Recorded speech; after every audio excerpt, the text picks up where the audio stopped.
So subdural hematomas in general, what are the causes? Trauma, trauma, trauma. This is the main cause of subdural hematoma. It's almost always going to be trauma. This is a nice, big, beautiful hill in San Francisco that guarantees that I have job security as long as I live here, because people do stupid things down this hill like bike or skateboard or ride those like Lime scooters that you see everywhere. Anytime I see some people riding those around without a helmet, I thank them for keeping me employed, because these are the things that come in and give us subdural hematomas. So great hills in San Francisco. You should come visit it sometime now that travel restrictions are being lifted. But subdural hematomas, when we're talking about subdurals, we're talking about traumatic brain injuries, we're talking about TBI.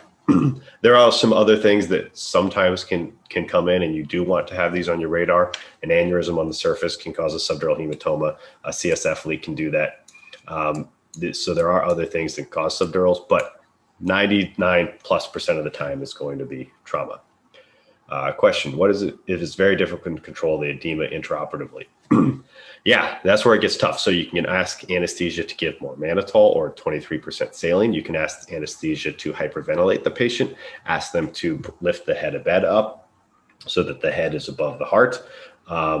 You can, if it's still uncontrollable there, and this has happened, you do what's called the whip stitch closure, where you simply put your hand on the brain, you keep it from herniating out at you, you slap the skin flap back on, and you take the biggest nylon suture they have, and you whip the skin closed as fast as you can to get them off the table. Usually, if you can't control it and that starts happening, that is almost 100% mortality at that point.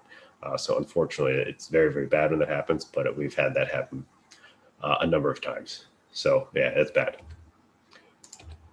So if we're talking about subdural hematomas, we need to talk about TBI in general. So TBI, very common. I'm actually going to give another stat a little bit for a paper that literally just got published today or yesterday. But it's leading cause of death in men under 35, and it is a heavy burden in the U.S. from traumatic brain injury. Hey everyone, Ryan Rad here from Neurosurgerytraining.org. If you like that video, subscribe and donate to keep our content available for medical students across the world.